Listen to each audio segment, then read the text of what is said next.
Selamat berjumpa kembali dalam pembahasan kita tentang berbagai tema yang memang menarik untuk kita kaji bersama. Dan pada kesempatan kali ini kita akan membahas suatu tema, yaitu tentang wawasan kebangsaan. Yang mana wawasan kebangsaan ini merupakan suatu pemahaman mendalam tentang identitas, sejarah, budaya, dan juga nilai-nilai yang melekat dalam suatu bangsa. Nah, wawasan kebangsaan ini di dalamnya mengandung beberapa fungsi. Fungsi-fungsi dari adanya wawasan kebangsaan ini, yang pertama yaitu bahwa dengan adanya wawasan kebangsaan akan dapat menghubungkan semua orang di dalam suatu negara, sehingga kita merasa satu dan saling menghormati.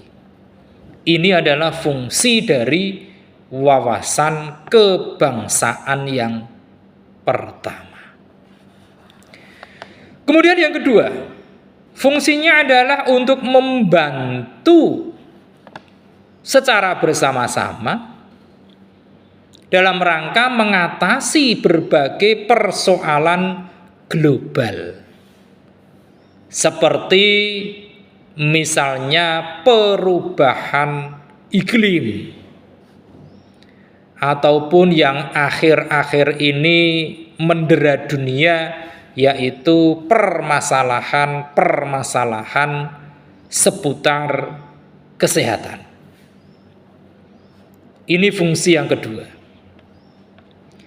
Kemudian fungsi yang ketiga yaitu menciptakan rasa bangga dengan budaya, sejarah, dan juga simbol-simbol dari negara kita ini.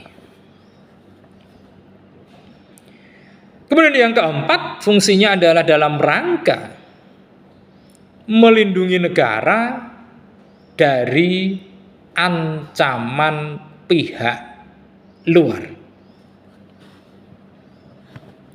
Ini fungsi keempat. Lantas yang kelima, fungsi dari adanya wawasan kebangsaan ini adalah untuk mendorong dalam rangka mengikuti berbagai aturan yang ada di dalam negara kita, serta berperilaku adil. Ini fungsi kelima. Lantas yang keenam yaitu dalam rangka memupuk rasa cinta dan juga kesetiaan kepada negara. Dan yang ketujuh, fungsi dari wawasan kebangsaan adalah mendorong untuk aktif dalam memilih pemimpin dan juga berpartisipasi di dalam suatu proses politik. Ini semuanya adalah bagian yang menunjukkan fungsi dari adanya wawasan kebangsaan. Nah, wawasan kebangsaan ini pun akan sangat dapat dipengaruhi oleh beberapa faktor.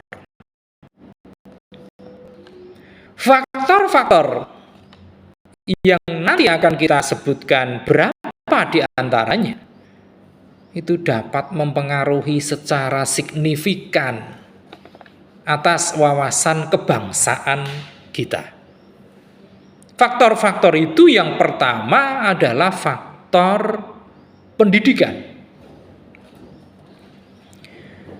Melalui suatu sistem pendidikan, di sana kita belajar tentang sejarah bangsa, tentang nilai-nilai budaya, dan pentingnya persatuan. Di sana kita juga diajarkan untuk menghargai keragaman dan pluralitas yang ada di dalam masyarakat kita. Ini faktor pertama, pendidikan. Kemudian faktor yang kedua yang sangat mempengaruhi wawasan kebangsaan itu adalah peran dari pemerintah. Dalam hal ini pemerintah memiliki tanggung jawab untuk terus-menerus mempromosikan nilai-nilai kebangsaan yang positif, sekaligus mendukung kerjasama antar warga negara. Kebijakan-kebijakan yang bijaksana dan juga pemimpin yang visioner akan dapat memperkuat ikatan antara pemerintah dan rakyatnya, juga menciptakan kebanggaan nasional serta tidak lupa dalam rangka mendorong persatuan. Ini faktor kedua, peran pemerintah.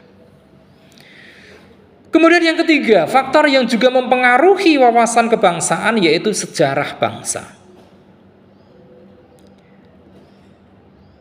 Dengan pemahaman yang mendalam atas sejarah bangsa, maka akan dapat mengenali akar-akar perjuangan serta pencapaian-pencapaian yang telah dicapai dari sekian dekade perjalanan bangsa ini. Sejarah bangsa menjadi faktor ketiga yang mempengaruhi wawasan kebangsaan. Yang keempat, yaitu faktor budaya dan identitas, di mana budaya ini mencakup diantaranya tentang bahasa, tentang adat istiadat, tentang seni dan nilai-nilai yang diwariskan dari generasi sebelum kita. Dengan memahami dan menghargai budaya inilah dapat dijadikan suatu cara untuk mencintai kekayaan atas warisan yang kita miliki sebagai sebuah bangsa. Ini semua adalah faktor-faktor yang sangat mempengaruhi wawasan kebangsaan kita. Selanjutnya, wawasan kebangsaan itu juga memiliki beberapa tujuan. Tujuan yang pertama dari adanya wawasan kebangsaan ini adalah dalam rangka mewujudkan bangsa yang kuat, bangsa yang rukun, bangsa yang bersatu, yang berdaya saing tinggi, serta bangsa yang sejahtera. Ini tujuan yang pertama dari wawasan kebangsaan. Kemudian yang kedua, tujuan dari wawasan kebangsaan adalah dalam rangka meredam berkembangnya penonjolan-penonjolan dalam hal primordialisme sempit, kemudian juga kesukuan, kedaerahan, dan juga mencegah disintegrasi bangsa. Inilah tujuan kedua. Kemudian tujuan yang ketiga dari wawasan kebangsaan adalah dalam rangka menjaga sejarah kebangsaan Indonesia dan juga mencintai negara yang sudah secara final berbentuk negara kesatuan Republik Indonesia. Inilah 3 tujuan utama dari wawasan kebangsaan. Lantas berikutnya adalah bahwa di wawasan kebangsaan itu pun selain ada tujuan, juga ada sasarannya. Sasaran dari wawasan kebangsaan ini adalah yang pertama, melaksanakan revitalisasi dan reaktualisasi atas nilai-nilai Pancasila dalam penyelenggaraan negara dan juga kehidupan bermasyarakat. Ini sasaran wawasan kebangsaan yang pertama. Kemudian yang kedua, yaitu meningkatkan kualitas penangkal maya demi lestarinya keberlangsungan negara kesatuan Republik Indonesia ini. Penangkal maya ini dapat dimaknakan sebagai penangkal yang tidak berwujud fisik, tetapi dimaknai sebagai suatu keyakinan, suatu pedoman, atau suatu cara pandang. Inilah sasaran dari wawasan kebangsaan. Nah, wawasan kebangsaan itu juga memiliki beberapa nilai-nilai dasar yang melekat di dalamnya. Nilai-nilai dasar dari wawasan kebangsaan itu yang pertama adalah penghargaan atas harkat dan juga martabat manusia sebagai makhluk ciptaan Tuhan yang Maha Esa. Ini nilai dasar pertama. Kemudian nilai dasar yang kedua yaitu masyarakat adil dan juga makmur.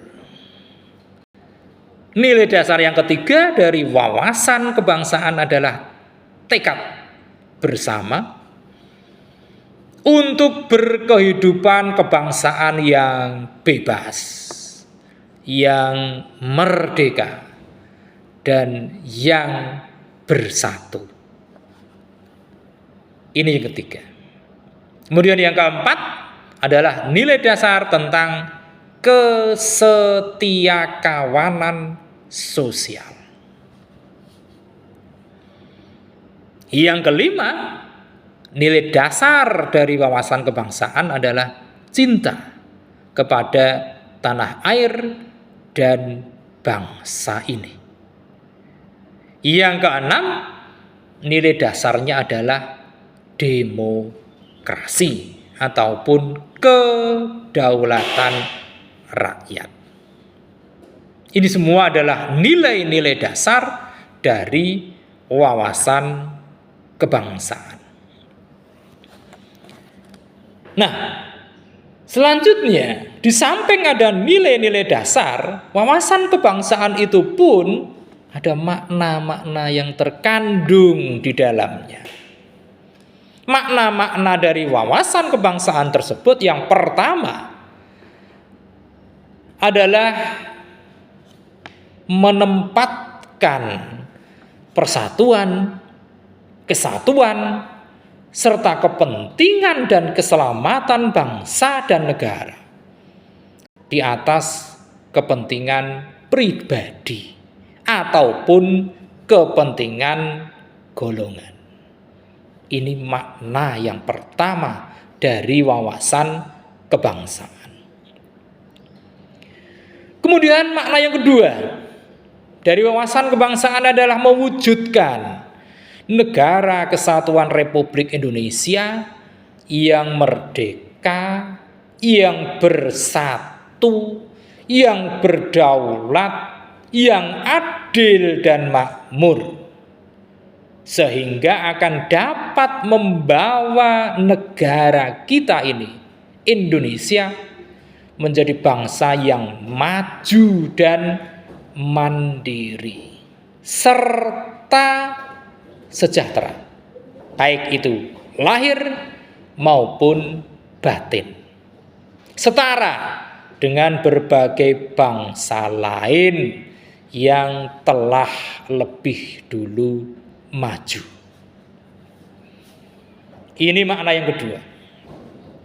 Selanjutnya, makna yang ketiga dari wawasan kebangsaan adalah mengembangkan persatuan Indonesia sedemikian rupa sehingga dapat mempertahankan asas Bhinneka Tunggal Ika.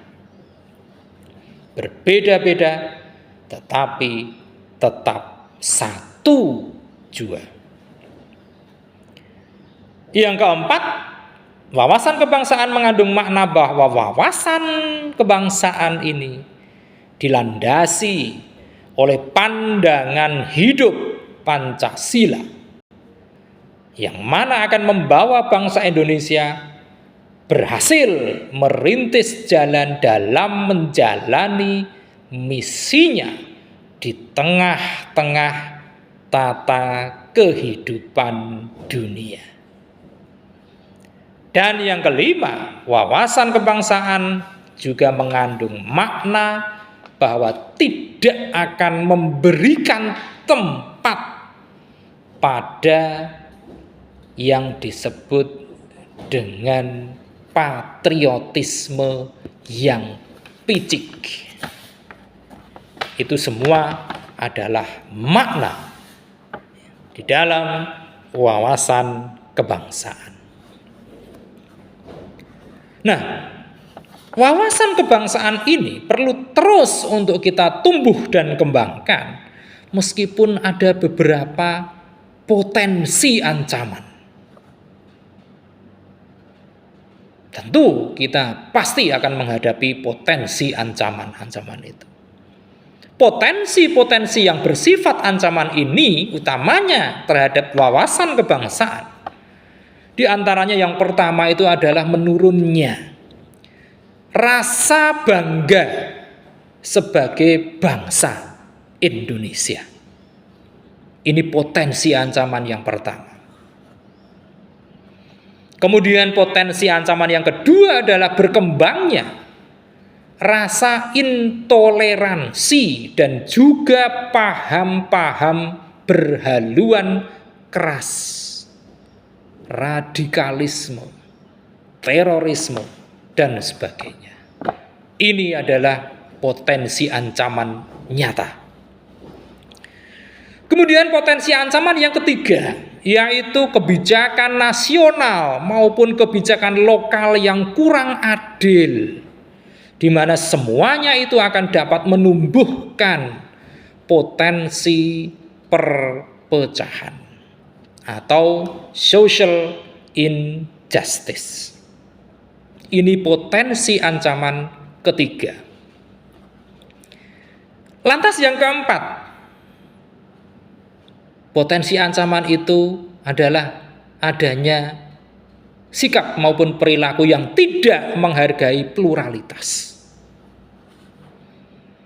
Dan yang kelima, potensi ancaman bagi wawasan kebangsaan kita adalah munculnya elit yang menonjolkan kepentingan diri mereka sendiri ataupun kelompok-kelompok mereka sendiri sehingga melupakan kepentingan bangsa dan negara. Demikian pembahasan singkat kita kali ini tentang wawasan kebangsaan. Semoga membawa manfaat yang besar bagi kita semua, dan kita akan terus melanjutkan pembahasan-pembahasan dengan tema-tema yang menarik lagi pada sesi berikutnya. Terima kasih atas perhatian Anda semua, dan jangan lupa setelah menyaksikan tayangan ini silakan klik di layar Anda untuk like, comment, share, dan tentu saja jangan lupa subscribe.